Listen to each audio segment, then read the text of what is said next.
Xin chào tất cả các bạn. Hôm nay mình sẽ cover một ca khúc rất là nhộn của LG, đó là ca khúc Em Chờ Rồi. Đây là một phiên bản chế của Forever Alone. Một nụ cười luôn hứa, tan mơ xuống xe, còn em vẫn đang ngơ, đang thở, đang ngẩn ngơ, không hiểu mình bây giờ lại bị bắt.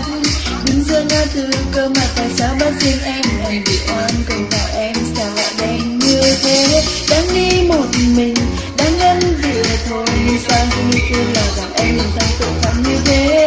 Xin anh lần này cứ xe thì em biết nói sao về bố mẹ bây giờ, vậy thì chạy đi công an kia có chốt em ơi, công an kia quay đầu em ơi, công an kia có chốt em ơi, công an kia chốt ngay bên đường. Em xin anh hãy tha cho em lần này, em xin anh hãy tha cho em lần này, em xin